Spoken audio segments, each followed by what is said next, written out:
Donc, bonjour les créateurs de création, aujourd'hui c'est Créaman qui vous parle, sortez vos crayons, vos effaces, et c'est parti! Donc aujourd'hui, on va créer un étui. Donc juste ici, ça c'est un étui dans le fond, et on va faire la même chose avec d'autres couleurs de laine.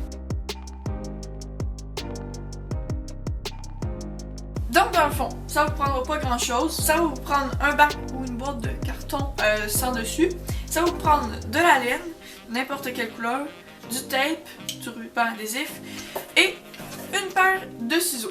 Première étape, ce qu'il va falloir faire, c'est tout simplement venir mettre les bandes comme ceci de laine. Donc je vais vous montrer comment faire et ensuite vous allez voir, c'est vraiment pas compliqué.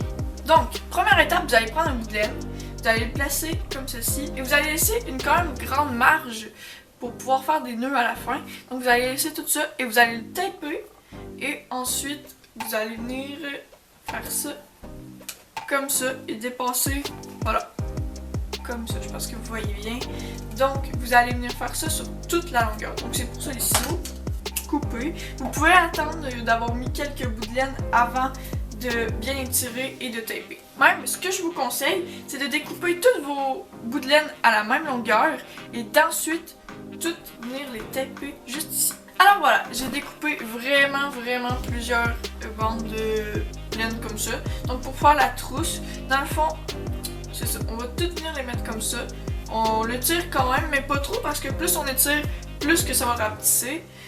Mais de toute manière, il faut vous attendre de faire la grandeur beaucoup plus grande puisque dans le fond, quand j'avais fait mon autre étui, ça a beaucoup rapetissé quand que je l'ai enlevé.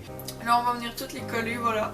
Donc voilà, ça devrait te donner ça. Donc ça va tout être comme ça, étiré quand même pas si pire. Donc ça donne ça. Ça dépasse un peu de chaque côté, mais pas trop. Donc je vais renforcer avec un peu de tape, je crois, pour être sûr que ça me lâche pas. Et ensuite, la prochaine étape, pareil, on va venir découper des languettes qui vont être plus longues cette fois-ci pour venir les entrecroiser. Donc je vais vous montrer. Donc, je me suis rendu compte que je vous l'avais vraiment mal expliqué en vidéo, alors je vais maintenant vous l'expliquer plus clairement. Alors vous allez commencer par au-dessus, ensuite par en dessous, par au-dessus, et ainsi de suite. Pour la deuxième rangée, vous allez faire totalement l'inverse. Vous allez commencer par en dessous, et ensuite par au-dessus, par en dessous, par au-dessus. Et pour ce qui est du reste, vous allez tout simplement continuer la troisième rangée en commençant par au-dessus, et la quatrième en commençant par en dessous. Après, quand on finit ça, on se retrouve et je vous explique comment on fait pour le terminer. Donc, un coup que vous avez fait deux rangées, ce que vous allez venir faire, c'est faire un nœud entre les deux cordes. Comme ça, ils vont bien tenir ensemble et vous allez être sûr que ça tient. Et ça va être une partie qui va être très importante pour la suite. De chaque côté. Voilà. On continue.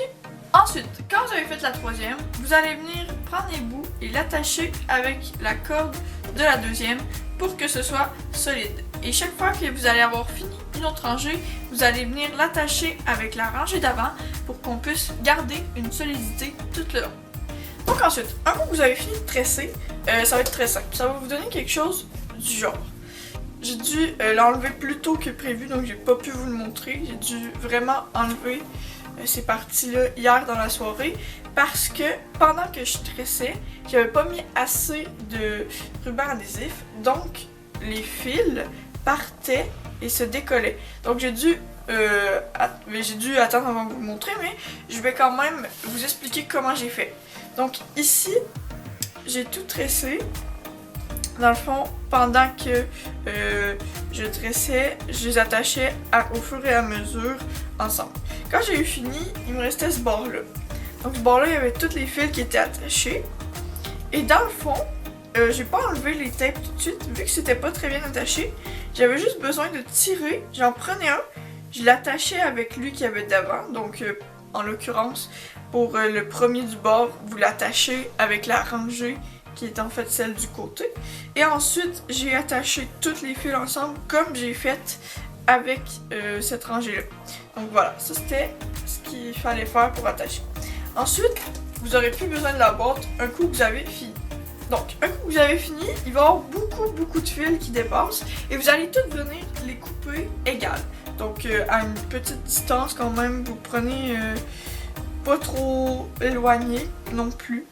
Et vous choisissez un côté que vous les enlevez complètement parce que moi je trouve que ça fait plus beau, ça fait plus propre. Si je vous montre, ici j'ai enlevé complètement les côtés, mais vous pouvez également les garder, c'est comme vous voulez. Donc moi je vais couper ça très court et on se retrouve tout de suite après. Donc voilà, un coup que vous avez fini de couper, c'est supposé donner ça. Ensuite, prochaine étape, vous allez choisir quel crayon vous allez mettre à l'intérieur. Donc moi je vais vous montrer lesquels j'ai choisi. J'ai choisi ceux-là. Donc comment qu'on va faire pour qu'ils restent à l'intérieur? Je vais vous montrer. On va prendre un reste de corde.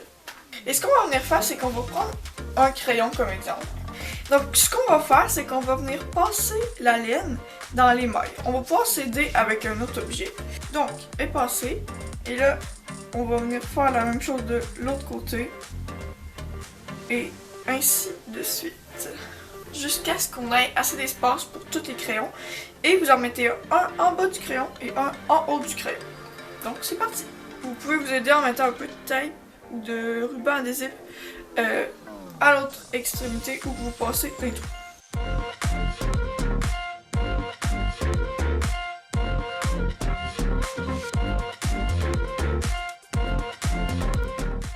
Donc, un coup que vous avez fini, vous allez venir prendre le bout de la corde, le rentrer à la même place que vous l'avez rentré pour la première fois. Vous allez venir couper la corde et vous allez venir faire un nœud. J'espère que vous avez quand même apprécié la vidéo. Vous pouvez vous abonner si vous voulez plus de vidéos comme celle-ci qui vous montre comment faire des tutos DIY très facilement. Vous pouvez également mettre le pouce bleu si vous avez aimé la vidéo et que vous voulez autre chose dans ce genre-ci. Donc, sur ce, je vous dis à la semaine prochaine. Que le Seigneur vous bénisse. Vous me manquez déjà. Ciao, ciao!